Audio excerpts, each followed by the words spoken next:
आइए अब हम अपने द्वारा सीखे गए ढांचे को संक्षेप में प्रस्तुत करें, जो कि बच्चों का व्यवहार समझने और उनके जीवन में हस्तक्षेप करने के लिए एक आधार बनाता है।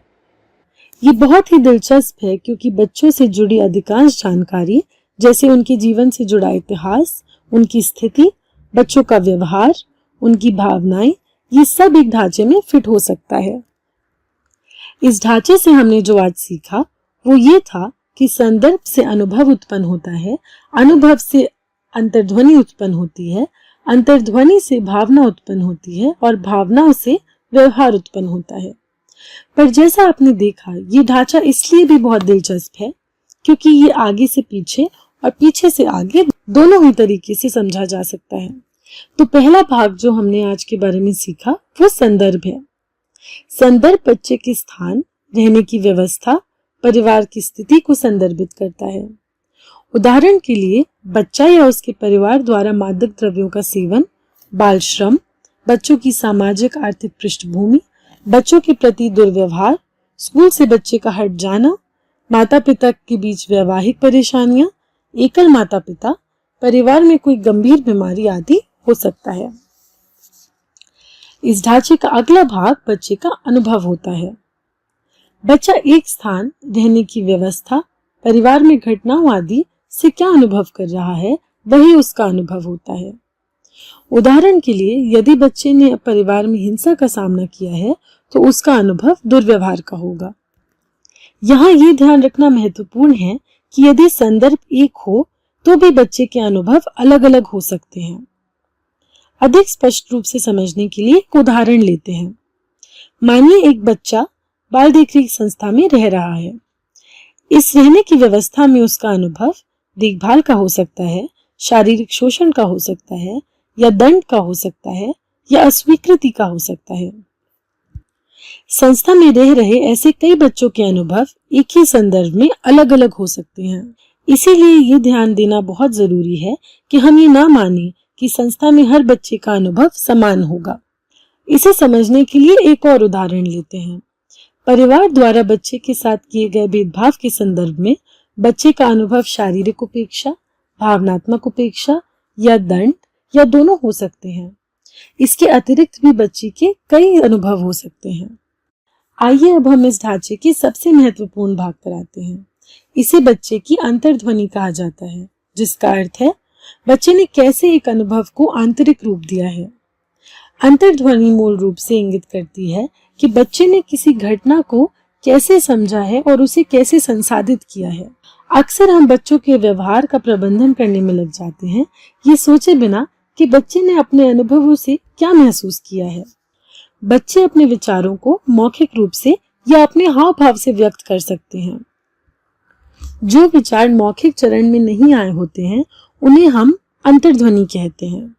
बच्चे अक्सर अपनी मुश्किल हालातों एवं पृष्ठभूमि के चलते सब पर भरोसा नहीं कर पाते और इसीलिए जो वो महसूस करते हैं उसे साझा नहीं करते।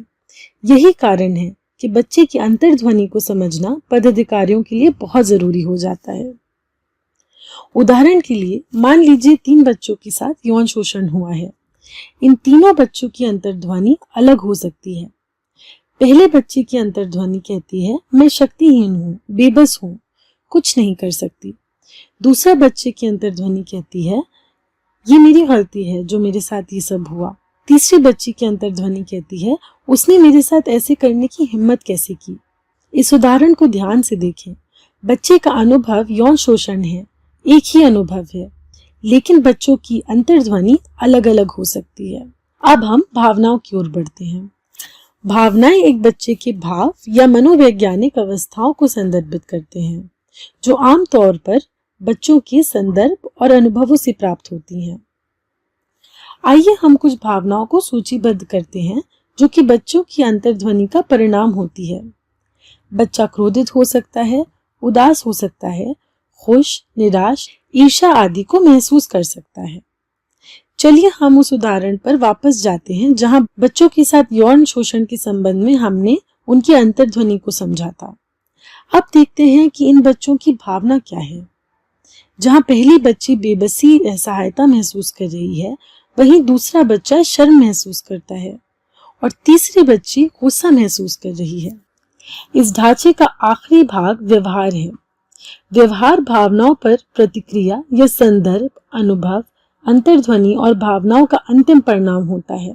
भावनाएं आंतरिक होती हैं जिनका हमेशा निरीक्षण नहीं हो सकता, लेकिन व्यवहार उन कार्यों को संबोधित करता है जो आप बच्चों को करता हुआ देख सकते हैं। व्यवहार भावनाओं की प्रतिक्रिया को संदर्भित करता है। उदाहरण के लिए, किसी से बात करना बंद कर देना, हमेशा किसी के साथ रहना और उन्हें अकेला ना छोड़ना, सोने में कठिनाई, लड़ाई, रोना, धमकाना, पढ़ाई में ध्यान न लगाना आदि सभी व्यवहार हैं और उनके पीछे भावनाएं हो सकती हैं और उनके पीछे की भावनाएं उदासी, चिंता, क्रोध आदि हो सकती है। तो आपने इस ढांचे के सभी भागों को देखा। संदर्भ अनुभवों की ओर जाता है, अनुभव अंतर्ध्वनि की ओर जाते हैं, अंतर्ध्वनि भावनाओं की ओर जाती है और भावनाएं व्यवहार की ओर। जैसा कि हमने आपको पहले भी बताया, ये ढांचा आगे से पीछे और पीछे से आगे दोनों तरीके से समझा जा सकता है। हम आशा करते हैं आपको ये बच्चों के साथ हस्तक्षेप करने में मदद करेगा। बहुत शुभकामनाएं।